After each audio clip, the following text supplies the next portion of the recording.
Hi hello ನಮಸ್ಕಾರ ಸ್ನೇಹಿತರೆ. ಏನಪ್ಪ ಆಗ್ತದೆ, ಫೈನಲಿ ಲಕ್ಷ್ಮಿ ವೈಷ್ಣವ್ ಇಬ್ಬರನ್ನ ಕೂಡ ಯಾರೂ ಕೂಡ ದೂರ ಮಾಡೋಕ್ಕೂ ಆಗಲ್ಲ, ಬೇರೆ ಮಾಡೋಕ್ಕೂ ಆಗಲ್ಲ. ಅಷ್ಟು ಅವರಿಬ್ಬರು ಹತ್ತಿರ ಆಗ್ತಿದ್ದಾರೆ. ಜೊತೆಗೆ ಅವರ ಬಂಧ ಅಷ್ಟು ಗಟ್ಟಿಯಾಗಿದೆ ಅಂತ ಹೇಳ್ಬೋದು. ಆದರೆ ಇದರಿಂದಾಗಿ ಹುಚ್ಚಾಟಕ್ಕೆ ಈಡಾಗ್ತಿರೋದು ಕೀರ್ತಿ ಮತ್ತು ಕಾವೇರಿ. ಈ ಕಡೆ ಕಾವೇರಿ ಕೆಂಡಾಮಂಡಲ ಆದ್ರೆ ಆ ಕಡೆ ಲಕ್ಷ್ಮಿ ಕತೆ ಹೇಳುತ್ತಿರೋದು. ಈ ಕಡೆ ವೈಷ್ಣವ್ನ ಕಳ್ಕೊತಿದ್ದೀನಿ ಅನ್ನೋ ನೋವು, ವೈಷ್ಣವ್ನ ಬಿಟ್ಕೊಟ್ನಲ್ಲ ಅಂತ ಸಂಕಟ. ಈ ಕಡೆ ವೈಷ್ಣವ್ ಮತ್ತು ಲಕ್ಷ್ಮಿ ಹತ್ತಿರ ಆಗ್ತಿದ್ದಾರಲ್ಲೋ ಅನ್ನೋ ಜುಗುಪ್ಸೆ. ಏನು ಮಾಡಬೇಕು ಅಂತಲೇ ಅರ್ಥ ಆಗ್ತಿಲ್ಲ ಕೀರ್ತಿಗೆ.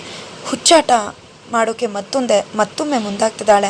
ಈ ಕಡೆ ವೈಷ್ಣು ಮತ್ತು ಲಕ್ಷ್ಮಿ ಇಬ್ಬರು ಕೂಡ ಸೂಪರ್ ದಂಪತಿ ಕಾಂಪಿಟೇಷನಲ್ಲಿ ವಿನ್ ಆಗಿದ್ದು, 100 ಜನ್ಮಕ್ಕೂ ನೀವೇ ಗಂಡ ಆಗಿರಬೇಕು ಅಂತ ಲಕ್ಷ್ಮಿ ಹೇಳಿದ್ದು. ನೀವು ನನಗೆ ತುಂಬಾ ಸ್ಪೆಷಲ್, ನಿಮಗೋಸ್ಕರ ನನಗೆ ಏನು ಮಾಡೋಕ್ಕೂ ರೆಡಿ ಅಂತ ಹೇಳಿದ್ದು. ಲಕ್ಷ್ಮಿ ಹೋಗಿ ಐ ಲವ್ ಯು ಹೇಳಿದ್ದು. ಇನ್ನು ಮುಂದೆ ನಾವು ಕೂಡ ಎಲ್ಲ ರೀತಿ ಗಂಡ ಹೆಂಡತಿ ಆಗ್ತಿದ್ದೀವಿ, ವರ್ಣನೆ ಹೇಗೆ ಇದನ್ನೆಲ್ಲ ಎಕ್ಸ್ಪೀರಿಯನ್ಸ್ನ ವರ್ಣಿಸಬೇಕು ಅನ್ನೋದಕ್ಕೆ ಪದಗಳು ಸಿಗ್ತಿಲ್ಲ ಅಂದಿದ್ದು. ಇದೆಲ್ಲವೂ ಕೂಡ ಕೀರ್ತಿಯ ಹುಚ್ಚಾಟಕ್ಕೆ ಎಡೆ ಮಾಡಿ ಕೊಡ್ತದೆ. ಲಕ್ಷ್ಮಿ ಅಂದರೆ ವೈಷ್ಣವ್ಗೆ ಇಷ್ಟ. ಯಾಕಂದರೆ ಲಕ್ಷ್ಮಿ ಬಿಹೇವಿಯರ್, ಅವಳು ಹೇಗೆ ಸೀರೆ ಉಟ್ಕೋತಾಳೆ ಅದೆಲ್ಲ ಅವನಿಗೆ ಇಷ್ಟ ಆಗುತ್ತೆ. ಅಂದಮೇಲೆ ಇನ್ನು ಮುಂದೆ ನಾನು ಕೂಡ ಲಕ್ಷ್ಮಿ ಥರನೇ ಇರ್ತೀನಿ, ಆಗ ವೈಷ್ಣವ್ ನಾನು ಕೂಡ ಇಷ್ಟಪಡ್ತಾನೆ ಅಂತ ತುಂಬ ಇನ್ನೋಸೆಂಟಾಗಿ ಯೋಚನೆ ಮಾಡ್ತಿದ್ದಾಳೆ ಅಂತಲೇ ಹೇಳ್ಬೋದು. ತುಂಬ ಪ್ರೀತಿ ಮಾಡೋ ಕೀರ್ತಿ ಇವತ್ತು ತನ್ನ ಪ್ರೀತಿನ ಕಳ್ಕೊಂಡು ಒದ್ದಾಡ್ತಿದ್ದಾಳೆ. ಆದರೆ ಪ್ರೀತಿನ ವಾಪಸ್ ಪಡ್ಕೋಬೇಕು ಅಂತ ಅನ್ಕೋತಿದ್ದಾಳೆ. ಆದರೆ ವೈಷ್ಣವ್ ತುಂಬ ದೂರ ಹೋಗ್ಬಿಟ್ಟಿದ್ದಾನೆ. ಆದರೆ ಆ ಕಡೆ ವೈಷ್ಣವ್ಗೂ ಕೂಡ ಹೇಳೋಕ್ಕಾಗ್ತಿಲ್ಲ, ಬಿಡೋಕ್ಕಾಗ್ತಿಲ್ಲ. ಅಲ್ಲಿ ಲಕ್ಷ್ಮಿ ತನ್ನನ್ನು ತುಂಬ ಪ್ರೀತಿ ಮಾಡ್ತಿದ್ದಾಳೆ ಅಂತ ಗೊತ್ತು. ಆದರೆ ಆ ಪ್ರೀತಿಗೆ ಸರಿಯಾಗಿ ತಾನು ಸ್ಪಂದಿಸ್ತಿಲ್ಲ ಅಂತ ಕೂಡ ಗೊತ್ತು. ತನ್ನ ಮನಸ್ಸಲ್ಲಿ ಅಂತ ಯಾವುದೇ ಭಾವನೆಗಳಿಲ್ಲ. ಆದರೆ ಅವರು ಇನ್ನೋಸೆಂಟಾಗಿ ನನ್ನ ಲವ್ ಮಾಡ್ತಿದ್ದಾರೆ, ಗಿಲ್ಟ್ ಫೀಲ್ ಆಗ್ತದೆ, ನಾನು ಹೊಸ ಜೀವನ ಶುರು ಮಾಡ್ತೀನಿ ಅಂತ ಮಾತು ಕೊಟ್ಟು ಅವ್ರಿಗೆ ಮದುವೆ ಆದ. ಆದರೆ ಇವತ್ತು ನಾನು ಅವ್ರಿಗೆ ಮೋಸ ಮಾಡ್ತಿದ್ದೀನಿ ಅನ್ನೋ ಗಿಲ್ಟ್. ಈ ಕಡೆ ಲಕ್ಷ್ಮಿ ತನ್ನ ಗಂಡ ತನ್ನನ್ನು ತುಂಬ ಪ್ರೀತಿ ಮಾಡ್ತಾರೆ ಅಂತ ಕಾಳಜಿ, ಅನುಕಂಪನ, ಪ್ರೀತಿ ಅಂತ ಅಂದ್ಕೊಂಡು ಮಿಸ್ಲೀಡ್ ಆಗ್ತಿದ್ದಾಳೆ. ಆದರೆ ಇಲ್ಲಿ ಕಾವೇರಿಯವರ ಕೋಪ ತಾನು ಗೆದ್ದಿಲ್ಲ. ಜೊತೆಗೆ ತನ್ನ ಮಗ ಸೊಸೆ ಇಬ್ಬರು ಕೂಡ ಸೂಪರ್ ದಂಪತಿ ಆದರು, ಬೆಸ್ಟ್ ಕಪಲ್ ಅನ್ನಿಸ್ಕೊಂಡ್ಬಿಟ್ರು. ಅವ್ರ ಮುಂದೆ ನಾನು ಸೋತೋದೆ ಅನ್ನೋ ಜುಗುಪ್ಸೆ. ಅದರಿಂದಾಗಿ ಗೆದ್ದಿರೋ ಪ್ರಶಸ್ತಿನೇ ಒಡೆದು ಚೂರು ಮಾಡ್ತಾರೆ. ಜಸ್ಟ್ ಅವರು ಪ್ರಶಸ್ತಿನ ಚೂರು ಮಾಡಲಿಲ್ಲ, ಲಕ್ಷ್ಮಿ ಮನಸ್ಸನ್ನೇ ಒಡೆದು ಚೂರು ಮಾಡಿಬಿಟ್ರು. ಬಿಕಾಸ್ ಆ ಒಂದು ಪ್ರಶಸ್ತಿ ಅವಳು ಗಂಡ ಕೊಟ್ಟಂಥ ಒಂದು ದೊಡ್ಡ ಗಿಫ್ಟ್ ಆಗಿತ್ತು ಲಕ್ಷ್ಮಿಗೆ. ಬಿಕಾಸ್ ಅದನ್ನು ಗೆಲುವು ಲಕ್ಷ್ಮಿಗೆ ಕೊಟ್ಟಿದ್ರು ವೈಷ್ಣವ್. ಆ ಪ್ರಶಸ್ತಿನ ಲಕ್ಷ್ಮಿಗೆ ಕೊಟ್ಟಿದ್ರು ವೈಷ್ಣವ್. ಬಟ್ ಇವತ್ತು ಆ ಒಂದು ಪ್ರಶಸ್ತಿ ಒಡೆದೋಗಿರೋದು ಅವಳ ಸಂಬಂಧ.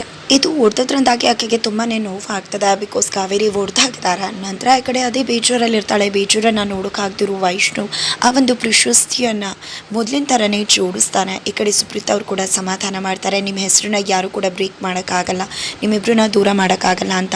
ಇದ್ರ ನಡುವೆ ಕೀರ್ತಿ ಅಂತೂ ಹುಚ್ಚಿದ್ದಾರೆ. ವೈಷ್ಣವ್ ನನ್ನೂ ಅಂತ ಇಡೀ ಗೋಡೆ ಮೇಲೆ ಬರೆದಿರ್ತಾಳೆ.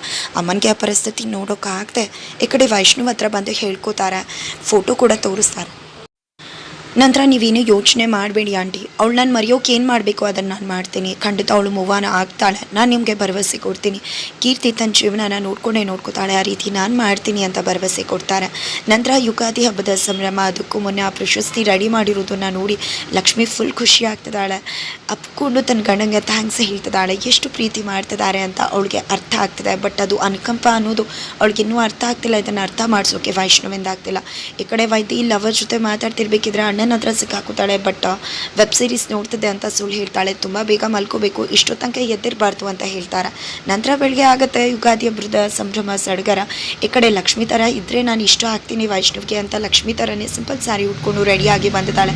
ಲಕ್ಷ್ಮಿಗೆ ಇಬ್ಬರಲ್ಲಿ ಯಾರು ಚೆನ್ನಾಗಿ ಕಾಣಿಸ್ತಿದ್ದೀವಿ, ನೀನು ನೋಡು, ನಾನು ಕೂಡ ನಿನ್ನ ಥರನೇ ರೆಡಿ ಆಗಿದ್ದೀನಿ, ಬಾ ಅತ್ತೆನ ಕೇಳೋಣ ಯಾರು ಚೆನ್ನಾಗಿ ಕಾಣಿಸ್ತಿದ್ದೀವಿ ಅಂತ ಹೇಳ್ಕೊಂಡು ಹೋಗ್ತಿದ್ರೆ ಈ ಕಡೆ ತಲೆ ಕೆಟ್ಟಾಗ್ತಿದೆ ಲಕ್ಷ್ಮಿಗೆ. ಏನಿದು ಈ ರೀತಿ ಹುಚ್ಚಾಟ ಅಂತ. ಅತ್ತೆ ಮಾವ ಇಬ್ರಿಗೂ ಕೂಡ ಯುಗಾದಿ ಹಬ್ಬದ ಶುಭಾಶಯಗಳು, ಹೇಗೆ ಕಾಣಿಸ್ತಿದ್ದೀನಿ ನಾನು ಅಂತ ಕೇಳ್ತಿದ್ರೆ ಈ ಕಡೆ ವೈಷ್ಣವ್ ಎಲ್ಲರೂ ಕೂಡ ಶಾಕ್ ಆಗ್ತಿದ್ದಾರೆ. ಏನಿದು ಕೀರ್ತಿ ಏನು ಮಾಡೋಕ್ಕೆ ಹೊರಟಿದ್ದಾಳೆ ಅಂತ. ಈ ಕಡೆ ಲಕ್ಷ್ಮಿ ಅವರಂತೂ ಏನಿದು ನನ್ನ ಅತ್ತೆ ಮಾವ ಅವರು, ನೀವ್ಯಾಕೆ ಅವ್ರನ್ನ ಅತ್ತೆ ಮಾವ ಅಂತ ಕರಿಬೇಕು, ನಿಮ್ಮದು ಅತಿ ಆಗ್ತದೆ ಕೀರ್ತಿ ಅವರ, ಈ ರೀತಿ ಹುಚ್ಚಾಟ ಎಲ್ಲ ಮಾಡಬೇಡಿ, ನಂದೇ ಥರ ರೆಡಿಯಾಗಿ ಬರೋದು ಅತ್ತೆ ಮಾವ ಅನ್ನೋದು ಏನಿದೆಲ್ಲ ಹುಚ್ಚಾಟ ಅಂತ ಕೇಳ್ತಿದ್ದಾಳೆ. ಏನೋ ಸಂಶಯ ಕೊಟ್ಟು ಮತ್ತೆ ಪರಿಸ್ಥಿತಿ ತಿಳಿಯಾಗುತ್ತೆ. ನಂತರ ಯುಗಾದಿ ಹಬ್ಬದ ಸಂಭ್ರಮಕ್ಕೆ ಗೆಸ್ಟ್ಸ್ ಬರ್ತಿದ್ದಾರೆ. ಯಾರು ಬರ್ಬೋದು, ಲಕ್ಷ್ಮಿ ಮತ್ತು ಚಿನ್ನುನೇ ಬರ್ಬೋದು. ಆ ಗೊಂಬೆ ಹಾಕಿದರೆ ಯಾರು ಬರ್ತಾರೆ, ಏನಾಗುತ್ತೆ ತಿಳ್ಕೊಬೇಕು ಅಂದರೆ ಈಗಲೇ ನಮ್ಮ ಈ ಚಾನಲ್ನ ಸಬ್ಸ್ಕ್ರೈಬ್ ಮಾಡಿ. ಹಬ್ಬದ ಸಂಭ್ರಮ ಹೇಗಿತ್ತು, ಅದ್ರ ಜೊತೆಗೆ ಯಾವೊಂದು ಬೆಸ್ಟ್ ಸಿಗುತ್ತೆ ಅನ್ನೋದನ್ನು ಕೂಡ ತಿಳ್ಕೊಬೇಕು ಅಂದರೆ ಮುಂದಿನ ವಿಡಿಯೋಗೋಸ್ಕರ ವೇಟ್ ಮಾಡೋದನ್ನು ಮರಿಬೇಡಿ.